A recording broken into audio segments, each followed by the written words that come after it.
I think that just so much new is going to come out of this significant challenge, this significant bridge that we're being asked to cross. Finding new ways to just do family, to do work, to, maybe even bring some work-life balance in. It's really, really good to be chatting with people that are trying to be aware of that. Yeah. And you're one of those people. So thank you. Well, I try. I love.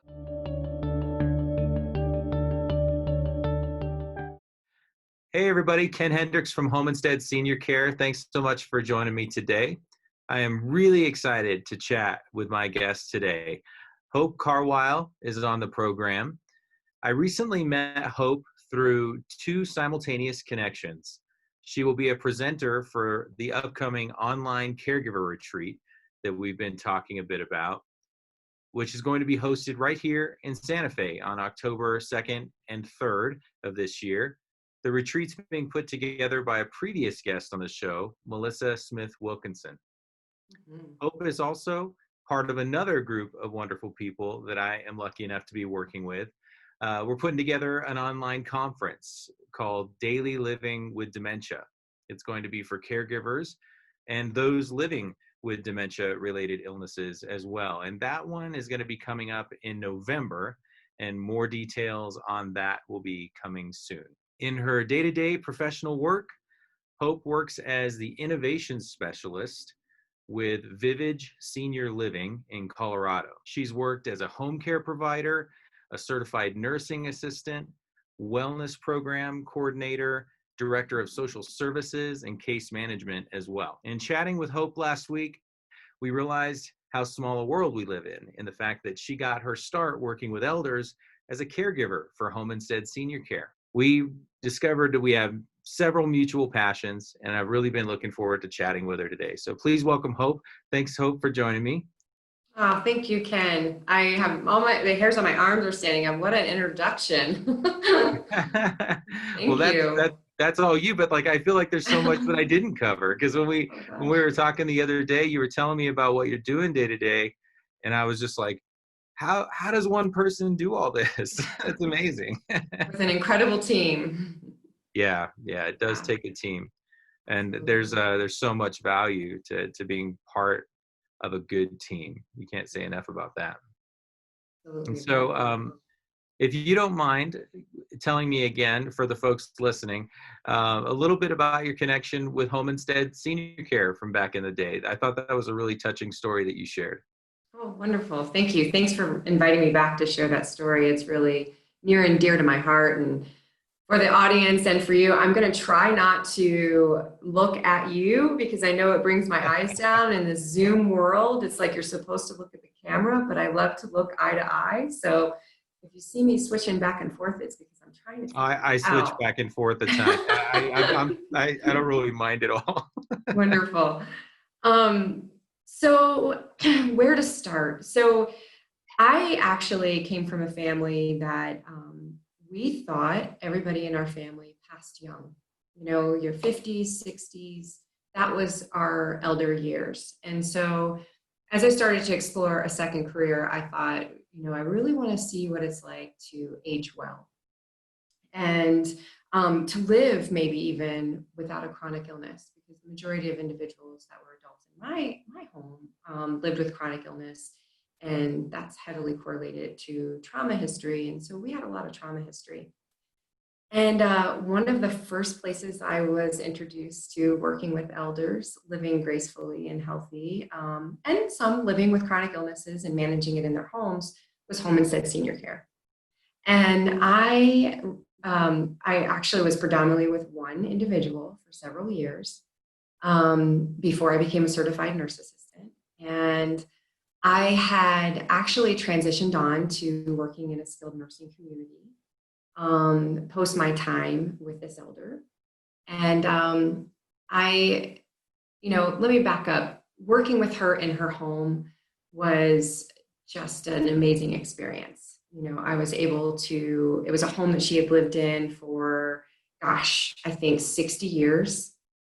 She had been part of the original nurse force at a local hospital that's still here in Denver, Colorado. Colorado. It was Denver General at the time. Now it's considered Denver Health. It's our city hospital. And she was able to tell me the way healthcare used to be. And then, we were able to talk about how it's evolved and how it's changed, the pluses, the minuses. She really was an influence in my life in establishing this journey, this foundation, this beginning of a pathway to explore what even long-term care looks like, what healthcare, mainstream healthcare looks like. Our conversations were wonderful. She always would dress for the day. So she had these amazing dresses. She still wore the gloves. On occasion, she put a hat on. Everything matched, the purse, everything. It was just elegance and integrity.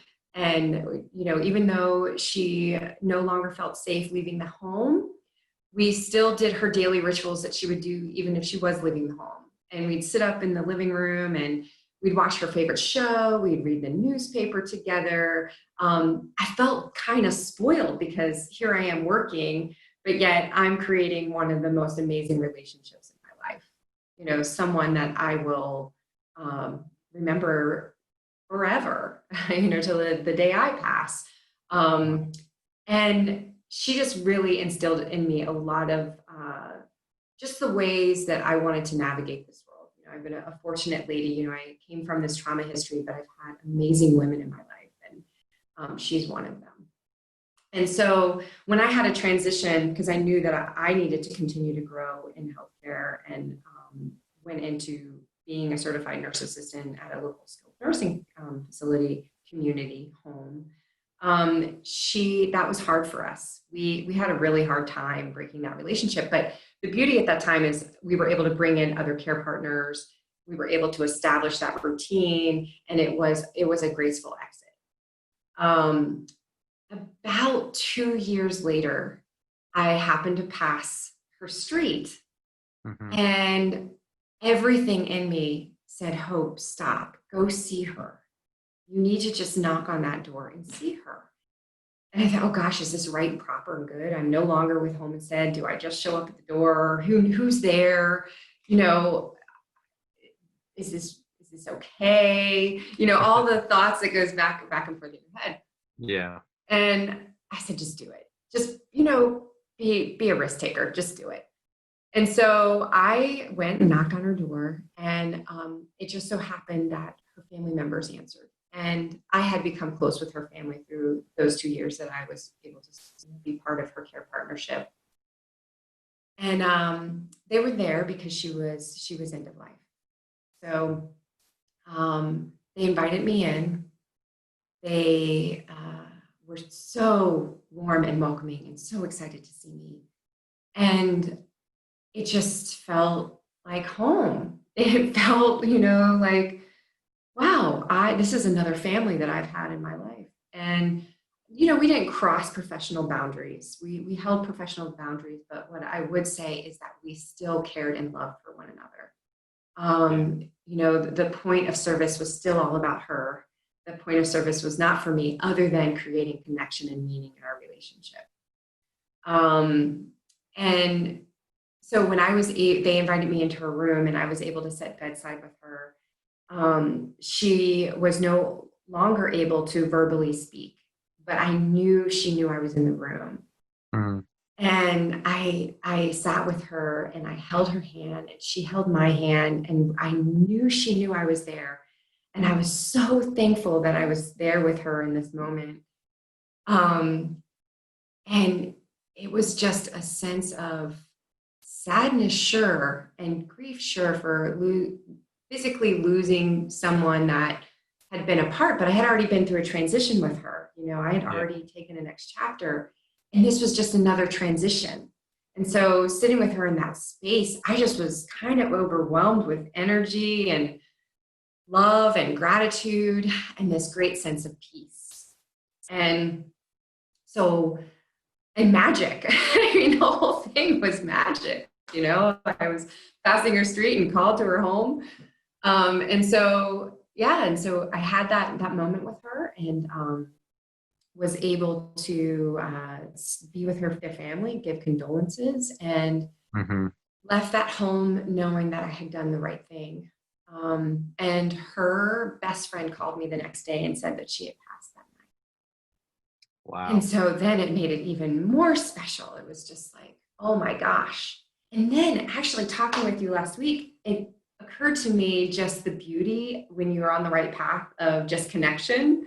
That's what I'm thinking Um, about the whole time you're describing. yeah, I think there's something really really cool that I think we can tap into and see when things like that happen, because it not only makes me think that, you know, it comforts you that you're in the right place at the right time, that you're doing what you're supposed to be doing, you know, but it kind of, I think of all the moments of our lives leading up to that point, like that it was all this mhm, beautiful work, you know, yeah, that led us right there, you know. So there were no mistakes, right, you know, like in right. a sense. I know As it's a long little as deep, but yeah, I like.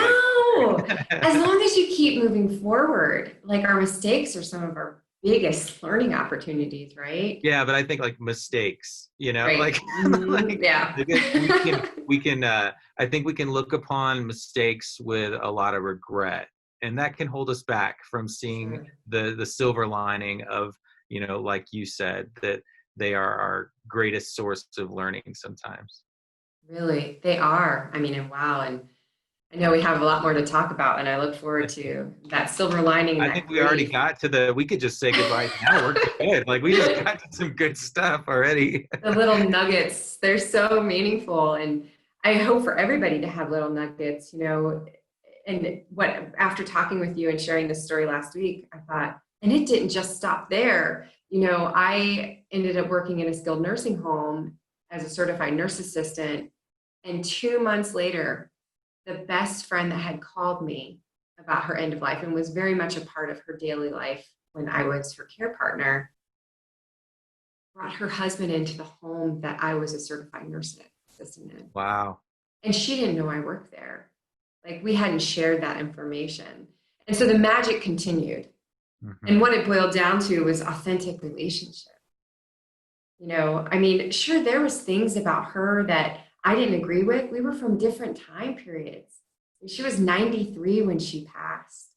You know, I was 27 at that time. Wow. So we had significant life differences and experiences and way to look at the world, but we still save space for each other. And that lesson has helped me so much, so much. And I was so grateful for Home Instead because the training that I received, the support that I was given, the autonomy that I was given was so important in the relationship that I was able to create with her. And Yeah. that consistency of care. You know, I was able to be her care partner for the majority of the time. So that was important. Yeah, that's definitely the ideal situation. And I can tell as you're sharing the story, I feel like you were even able to share more in depth today, and I got more details, is a blessing. You definitely exemplify the core value of home instead and sharing your heart with someone. You obviously shared your heart and had such a connection with this woman, and it's an awesome thing to hear that story. So thank you for sharing it. Yeah, thanks for asking me to share it again and sit with it. It was a story I hadn't told in quite some time. Um, and then through talking with you, it came up for me. So thank you, because I've been sitting in that energy since we talked. Definitely a So small world. It's nice to find those types of connections. yeah. So you've been in your current role with Vivage Senior Living for quite a while now. Mm, Not only did your title strike me as both unique and interesting, but from what I've gathered in looking on the websites for Vivage, it seems like the whole model sounds very innovative and different and special. And so I wanted to ask you if you could share a little bit about your specific work with the company and the culture as a whole. absolutely. Thanks for asking. So talking about that open heart, having that heart, that's where it starts. Jay Moskowitz, who is our CEO, has got the biggest heart. Um, And I think that type of leadership is so important. And being ready for the evolve, looking at what is, you know, um, the right care, the right place, and the right time. And that's our mission. We really believe in that continuum of care. We believe in a transition process to get to least restrictive environment to the best of our ability. And just keep kind of looking at what is best practices and beyond in person directed care. So, and we're very unique too, because a lot of our communities are supported by Medicaid and, Medicare, Medicaid. And we support a lot of individuals, many individuals that are living with progressive dementias, that are living with major mental illness. And so we get really creative in that. And so I think every organization probably ebbs and flows. That's how we learn. And I have been with Vivage Senior Living now for 7 years. And I will say that I had 2 years where I was looking to transition to far West Texas. And at the core too, in addition to the heart, is a sense of family. And I didn't know if I was going to land there or if I was going to stay here. And just the support that I was given, and we are here for you, whatever level you can provide, this Vivage Senior Living, we'll make it work. And that happens so often, and we have a lot of people that might leave Vivage but come back. I don't know if that happens with Home Instead, but because in my generation, 7 years is a long time. And the elder that I cared for, who was 93, she was with the same hospital her whole career. But that's different now. We're exploring, we're looking at new things, we're kind of compassion fatigue happens, especially in healthcare when you're doing a care partnership. And sometimes you're looking at other things, but I will say the two core components, relationship wise, that I have is open hearts, continuous effort to look at person directed care, look at best practices, and looking at the right place, right time. That is so important in getting people to least restrictive environments. So that's kind of the overarching mission and value system that we have. In my work as an innovation specialist, I have complete autonomy, which is amazing. I think I've had this path where I've sought out jobs that gave me complete autonomy so that I could get creative and I can feel a sense of purpose and, kind of go after my passion projects. And so I started with Vivage as a quality improvement specialist, as a licensed clinical social worker, working with the social services departments throughout the 33 now communities that we support in skilled nursing homes. And since that time, we now have an in-home care partnership with Bridges.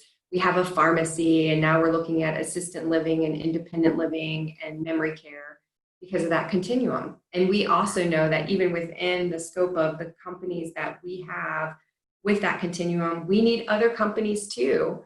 Because, and I'm kind of bouncing around a little bit here and I apologize for that, but the need for that continuum of support, we all know is growing.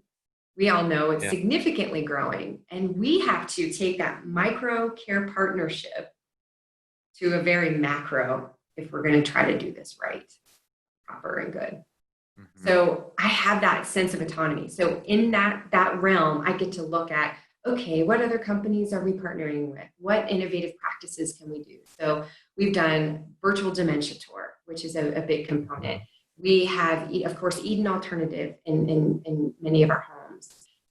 We have, and the philosophy, even if they're not registered homes, that philosophy we really work towards embracing. I get to work on CMP grants. I get to look at the innovation grants. I sit on the innovations grant board. I get to sit on the, Culture Coalition board, the Culture Change Coalition board. And I get to continuously talk with individuals that are looking at best practices and beyond, universities, National Institute of Health, and see how we can incorporate those into our daily practices. And I just, I think that we live in such an interesting world right now with long-term care. And I'm thankful that I can talk about the ideas that I have in regards to what that can look like and hear from the members of the leadership teams that I work with, whether it's the executive team at the home office, or it's within the communities, or whether it's with the independent or assisted living. And we might not agree sometimes. That happens in team. And constantly working towards building that trust and that relationship where people can express exactly the way they're thinking and feeling. And that can be hard. That can, especially when we have a climate in the culture at large, which isn't very trusting and isn't fearful, and so it does kind of ebb and flow. I think culture change in itself, you don't arrive and just stay there. Yeah. It's constantly this evolving thing, right? Yeah. Your role in particular just sounds so exciting to me.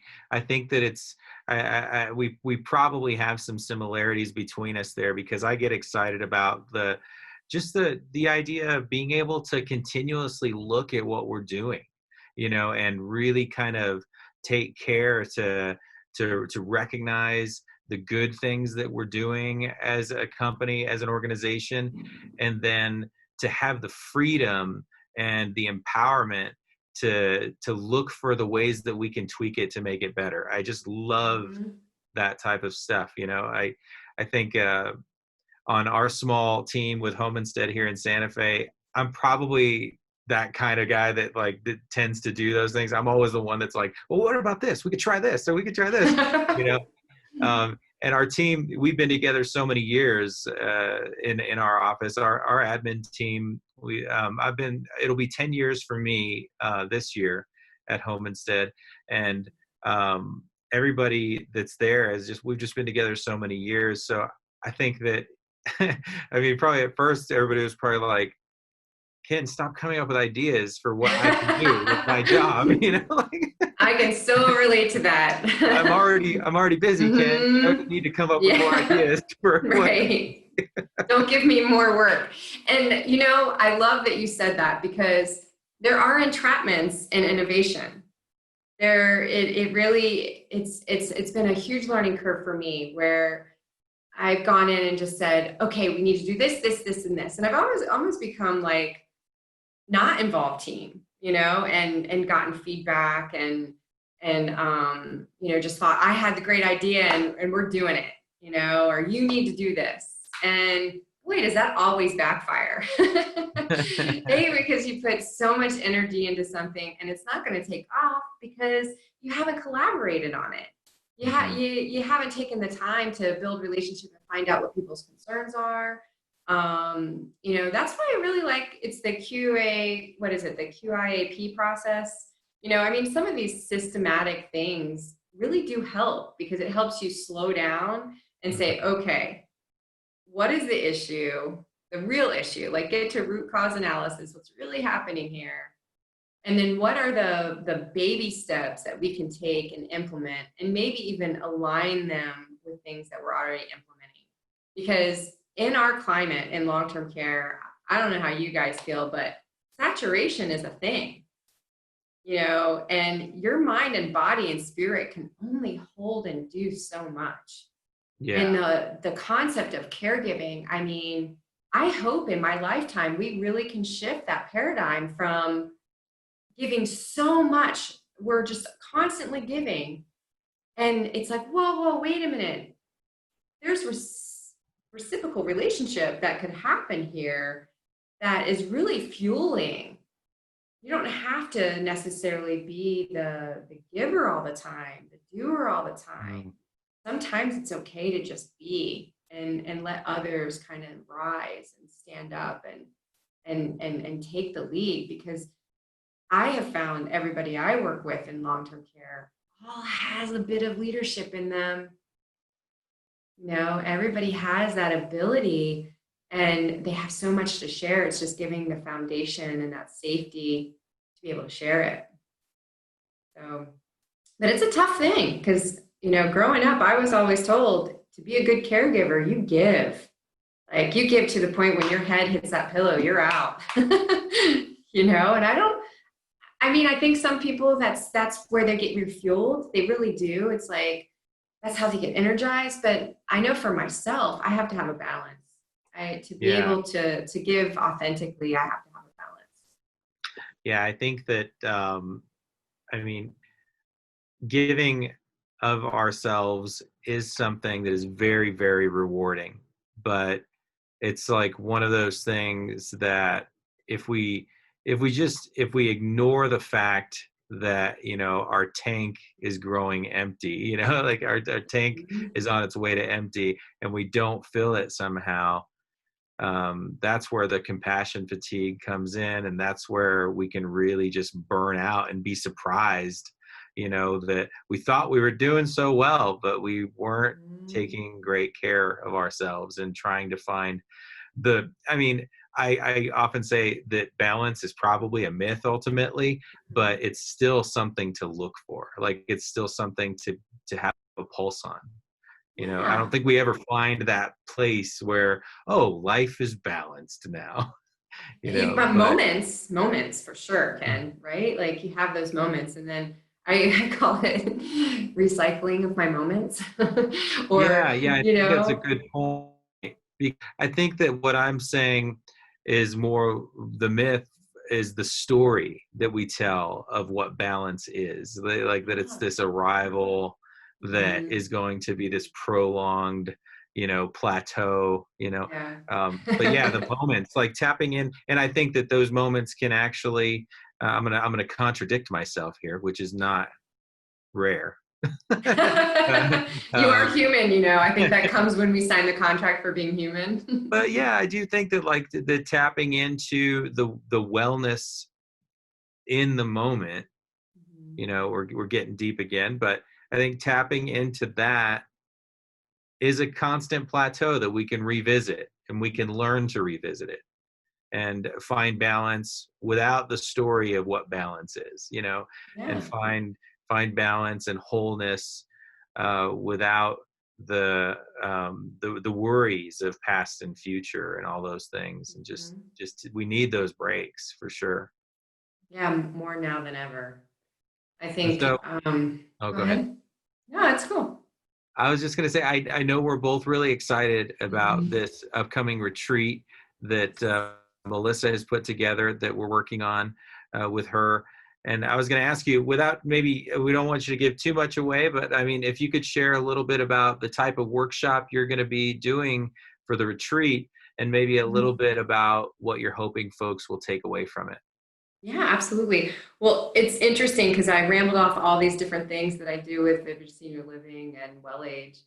And I didn't mention the biggest component of like my biggest passion, which is integrative wellness. So when I moved into innovation, being an innovation specialist, I had the opportunity to work with two incredible women, Evie Kugelman and Nancy Fox, who worked alongside with Dr. Bill Thomas with the Alternative for many years. And Evie Kugelman is a nurse, and she's also a practitioner in like therapeutic touch and aromatherapy, meditation. She brings the non-pharmacological things into an environment to help reduce stress, to help with depression, to help with anxiety, which also, of course, in turn helps us reduce some of the psychotropic medications that are being utilized. Because oftentimes we have knee-jerk reactions in our world, and we might go to that thing that helps us immediately. And she really brought in those components of things that you can bring into your daily life that just give you pause and help reset your nervous system. And so she introduced me to emotional freedom technique as well, which is what I'll be bringing to the retreat, which I'm so excited about because it's one of those interventions that a couple minutes. I think sometimes we get wrapped up in this concept that for self-care or for balance, It has to be an hour and a half at the gym, or for me, it used Yeah. to be, you have to be an hour and a half in a yoga class. And sure, that feels so good sometimes.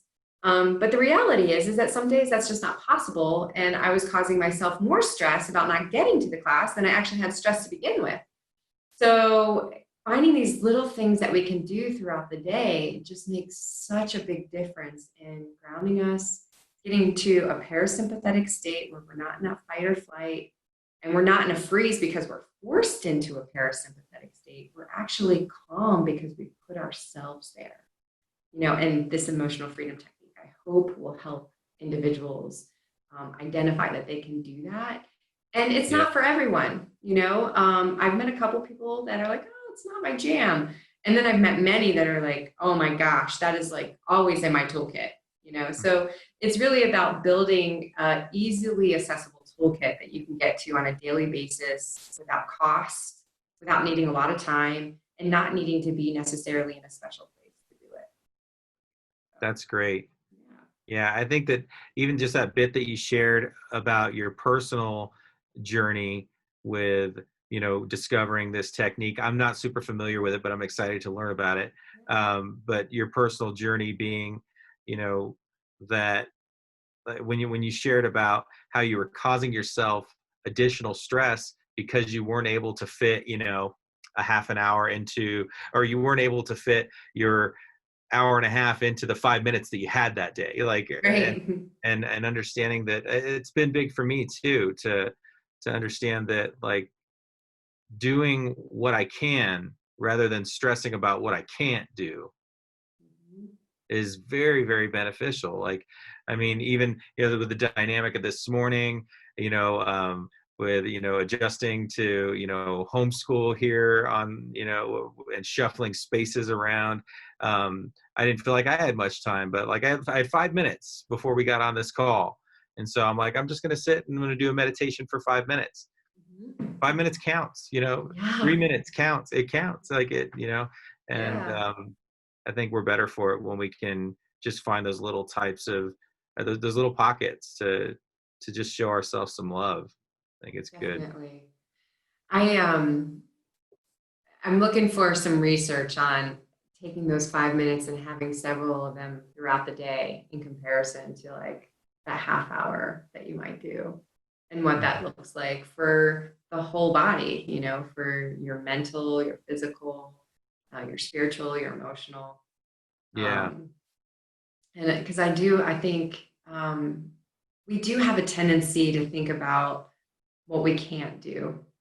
And I don't know if it's a cultural thing or if it's a human thing.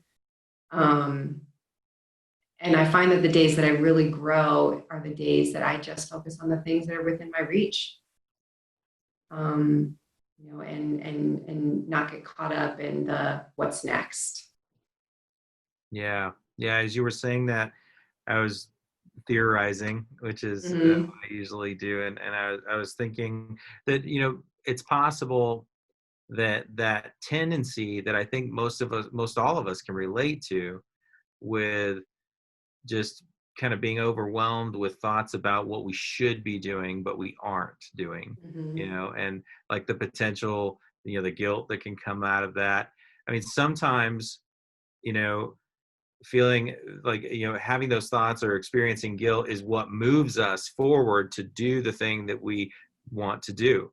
Um, but I think that I feel like I might be losing that train of thought a bit now, but like, I think we need to tap into being able to see how useful is it if this thought continues, even after I'm making efforts, and now I'm not making enough effort, and Right. things like that. Um, they can be helpful, but I think it's also important that we have some sort of practice so that we can see them with clarity and just kind of allow them to pass when they're not proving, to be of assistance. How many times today do I need to chastise myself for something I didn't have time to do or I didn't do right? Right. Right. That judgment of self, it's toxic. It's really debilitating. It actually keeps you possibly from doing the things that you could be doing within that day. Yeah. It takes up space, it takes up energy, it takes up time, it takes up your power. And it actually is transference too. You transfer that judgment onto others then. Mm-hmm. And so then we have a whole hot mess, so that openness to just be able to receive what the day brings and to manage what's within your control. And I find so many more times that we'll get more accomplished. It's those moments where we think we don't have enough time and we're not going to be able to get it all done. And mind you, I'm not in an executive role, or I'm not in a nursing home administrator role during a time of COVID, with the regulations and the different things that are coming out. So this is almost a naive statement to say for them, because I don't navigate their world. But what it does boil down to, again, is person-directed care. We do person-directed care all day long for others, but let's sit in a space too for my person-directedness. This is my life. These are the things I'm navigating. This is my belief system. This is the way that I need to navigate things. How do I grow? How do I self-actualize as an individual within the different things that I'm navigating in my day? And if we can sit in a being instead of that doing and constantly looking at what's ahead or what could happen, I think that concept, no matter what role you're in, could be helpful, be supportive. Yeah, I think you may have just answered my last question that I hadn't even asked you. We're definitely firing on all cylinders here. I was going to mention the fact that we're definitely living in a really unique time and environment that's been created by COVID, and thinking about how you're up in Colorado, I'm down here in New Mexico. Things are different place to place, but for the most part, all over the world, this stuff's affecting everybody pretty similarly, and so I always like to share and ask guests to share practical tips for people. I think we've touched on a lot already, but I would love to hear, Hope, like how you're responding personally to and the types of things that you might be implementing day to day or changing about your day to day to help keep yourself healthy, both mentally and physically during this time. It's a journey. That's the first thing that pops up, and I have to tell myself that first, else I'll go down a place of judgment for myself. Because I definitely have really tough days. Yeah. I have, working from home, and not being in community, which I thrive. I thrive talking to teams. I thrive sitting with people and hearing their stories, seeing how I might be able to plant a seed or contribute in some way. And Zoom, you can do that, and you can do it with phone calls and emails, but it's just different. You don't have that face-to-face, and you're in the same environment every day. And so some days are they're tough. And and then some days are good. I'm doing, I'm eating the right foods. I'm drinking my water. I'm doing my exercise. I'm having great conversations. Starting the day off right, like this conversation, and, you feel pretty good. Like, yeah, I'm managing this. This is going to be all right. And I think something that we need to start talking about more is the grief component of what we are navigating. And I'm so thankful to you, because you introduced me to a wonderful woman last week, Jen. And, right now I'm kind of overstimulated, so I'm not remembering the retreat that she works with. But she's a chaplain, and I was able to sit with her and talk to her about the concept of grief.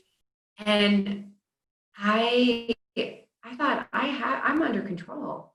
I got this. I'm not crying about what's happening. I got this. My ego kind of checks me, and I'm like, that's funny that we would think that crying about what's happening would be a bad thing. I know, right? Like, we should be. This is sad times. Well, it's okay. I'm not going to feel bad for not crying any given day, but yes. but it's okay if we do, right? Yeah. Right, totally. And I know that on a good day. I totally get that. Like on a a sound day, let the tears flow. And don't even give me tissues. Let them run down my face. It feels so Mhm. good. What I realized talking with her and then talking to a group that she supports is this time is actually not only bringing up the grief of the loss that's associated with the roles that we had, like my friends call it the before times, before COVID, like what that looked like and the loss of that, and maybe even some growth opportunity going forward. But the loss in just everyday navigating, being able to go to out and about. We're also living with the fires right now. And so we have a lot of Yeah. smoke in Colorado, and many people love to get outside. Colorado is known for that. And we're just not able to do that right now. And so we have, the isolation because of the pandemic, and then now we have the isolation because of fires. And it's how do you find that connection and meeting on a daily basis? And it's hard. And I would say that in my toolkit as of late, I've put the grief component in it. It's okay to sit in it and grieve. Mhm. It's absolutely okay to be sad and hurt and maybe even feel a little broken over this. You gotta sit in that and not push it aside and be like, no, I come from that pull yourself up by your bootstraps family component. No matter Yeah. what the world gives you, you pull yourself up. And I do agree to that to a certain extent, because we've got to get up at some point and go. But also, yeah, what's I that think thing? that, well, I just think that, so many of us can relate to that. I'm sure that pull yourself up by your own bootstraps mentality. But I think that it's a unique place. I love that you went there, because it's so unique to hear that type of real response to a question like that. And to acknowledge that it's okay to recognize sadness arising over circumstances. It's okay to feel it, and it's going to be okay to feel it, and it's going to change. Everything is going to change and ebb and flow. Where you said that, you know, at a certain point you got to pick yourself up, and I think that there's a way in which of course, acknowledging clinical depression and acknowledging those types of things, those are all very real things. And I think that we certainly can get stuck in places where we don't see a way out of the story that is looping, but for the most part, I think that if we can allow the emotions to be there, we're going to see the light coming, out of that, even that, though, saying the light, like it paints this picture of the good and bad. I mean, because like the sadness is not a bad thing. No, it's not. And Yeah. I'm loving that you continued that pull yourself up, because I even ended on, at some point you got to pull yourself up. In reality, though, the best times to get up and get going is when you have community, and when you have partnership, and when you have connection with others, and when others have it to give, you receive it. Instead of thinking that you always have to be that person, you always have to be I know it, I got this. And Yeah, that's a it trap I've just, fallen into a lot. yeah, I think we all do, because it's part of our culture. Hmm. And how do we change culture is we talk about it. We put it out on the table. It's actually not working for me. I can't pull myself up. I'm kind of down here, and I don't necessarily want you to join me, but can you walk with me? Can Yeah. you, can I see a different perspective? And I think just there's a lot that is coming out of the pandemic and the Black Lives Matter movement and even the fires, um, that I think I'm asking myself, sit in this moment and try not to be like, these are the worst days. These are, like sit in that space of like, these are the worst days. Okay, they are. They're wow, it's trifecta. You got all this stuff happening and all this chaos and potential anger and eruption. But what do you need to do to evolve? You know, you You got to have to have go the through it. conflict. You got to, yeah. Yeah. That evolvement doesn't necessarily, I mean, everybody longs for a world of peace and love and, everything kind of flowing and not having hiccups. But, this kind of sounds flowery, but big boulders exist in the pathway of a river, Well, I think that they exist and they're part of it. You know, yeah, like oftentimes, right. it's important that we acknowledge that the obstacle on our path is part of the path, Yeah, and and uh, and there the project's never going to be finished. Like no. we're not like I've heard the illustration from one of the meditation teachers that I like to listen to a lot. He says, like, imagine you're playing a video game and you get to a level that, like, there's no challenges left, and how lame is that? Like, I mean, in a way, like, Yeah, it's just like you imagine, yeah, like, oh wait, well, why am I even doing this then, right? I think right. that that even it goes back to your role as innovation specialist, and like the excitement that we both get, when it comes to identifying like the beauty in what's going on, and and seeing how we can tweak it. And it's such Mhm. it's funny because it sounds like a pun. It's a very hopeful perspective that you're sharing. I know, I like that. the name, I thought about changing my name for a while, but It's beautiful. uh, thank you. Thanks so Yeah, much. And hopeful perspectives with hope. I love it. yeah, I feel like we could go on forever. we really could. This is already like what going to be one of the longest episodes, but I can't wait to listen to it again. And I know that we could definitely do this some more. So I would love to have you back if you're willing. Oh, absolutely. Thank you so much. And I just want to point out that you have the musical background in the back, and I have like some plants, and that's part of that day-to-day toolkit, right? Yeah, And just trying to be our best self for whatever that day brings, And I did leave out nature is a big piece for me, getting out and just putting my feet in the grass would be a simple yeah, reset. So I hope for everybody that is watching this, they can hang in there for the length of time that we've created together. And that they're just, looking for those little things to support them in navigating some pretty rough times. And shine a absolutely. light. I like that. We can shine the light. We can shine the light on the what we perceive as good and bad. Let's do Yeah. it. It's very good stuff. And thank you everybody for hanging out with us and having this conversation with us. Thank you, Hope, for doing this with me Thank you, Ken. today. And look forward to seeing you again soon. Looking forward. Have a great day. You too.